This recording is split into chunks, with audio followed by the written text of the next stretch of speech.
Magandang araw po. Narito na po ang magiging lagay ng panahon ngayong araw ng Biyernes, October 17, 2025.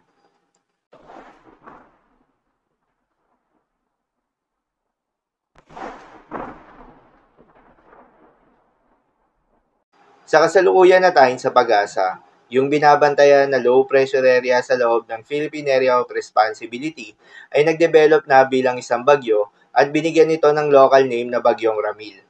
Si Bagyong Ramil nga ay bahagya pang lumakas habang nasa Philippine Sea na huling namataan sa layong 760 kilometers east ng Vera, Catanduanes. Taglay ang lakas ng hangin na umaabot sa 55 kilometers per hour malapit sa gitna at pagbugso na umaabot sa 70 kilometers per hour. Kumikilos pa southwestward sa bilis na 25 kilometers per hour. Dahil sa unti-unting ang paglapit nitong si Bagyong Ramil sa ating kalupaan, ay itinaas na ang Tropical Cyclone Wind Signal number 1 sa ilang bahagi ng Luzon, kabilang na ang eastern and southern portion ng Quezon, kabilang din ang Polillo Islands, Camarines Norte, Camarines Sur, Catanduanes, Albay, Sorsogon, Burias Island at Ticao Island.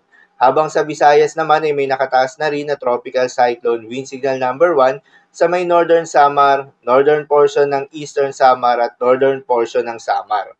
Ang pinakamataas na Tropical Cyclone Wind Signal na posibleng itaas sa pagdaan ni Bagyong Ramil ay Tropical Cyclone Wind Signal number 2. Subalit may worst case scenario dahil hindi inaalis ang posibilidad na mas lumakas pa bilang severe tropical storm itong si Bagyong Ramil bago maglandfall. Kung mangyari nga ito, posibleng magtaas ng hanggang signal number 3. Sa mga apektadong lugar, ingat sa malalakas na hangin na may kasamang mga pag-ulan na dala ni Bagyong Ramil. May mga lugar din na posibleng makaranas ng malalakas na hangin na dulot ng pinagsamang epekto ni Bagyong Ramil at ng easterlies. Ito yung ilang mga lugar na hindi nakasailalim sa Tropical Cyclone Wind Signal. Kabilang dyan ang Cagayan Valley, Ilocos Norte, Ilocos Sur, Aurora, Quezon, kabilang ang Polillo Islands, Sorsogon, Marinduque, Mindoro Provinces, Masbate at Northern Samar. Dahil pa rin sa epekto nitong si Bagyong Ramil, posible ngayong araw ang moderate to heavy rain sa may Catanduanes, Albay, Sorsogon, Masbate, Northern Samar, Eastern Samar at Samar. Sa mga apektadong lugar, muli ingat sa mga posibleng banta ng pagbaha at pagguho ng lupa, lalong-lalo na sa mga lugar na inuulan na noong mga nakaraang araw pa. Para naman sa magiging lakas at track nitong si Bagyong Ramil, inaasahan na kikilos ito generally westward for the next 24 hours bago kumilos pa west-northwestward patungo ng central and southern Luzon. Inaasahan nga na maglalandfall ito sa Catanduanes bukas ng tanghali at inaasahan na muling maglalandfall sa may Aurora o Quezon sa linggo ng umaga. At matapos nga maglandfall ay babaybayin naman ito ang bulubundukin ng northern o central Luzon at lalabas ng West Philippine Sea sa linggo ng tanghali o gabi.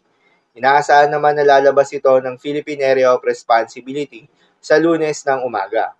Hindi inaalis yung posibilidad na bumaba yung track nito na magresulta sa panibagong landfall area at madagdagan pa yung mga lugar na nakasailalim sa Tropical Cyclone Wind Signal.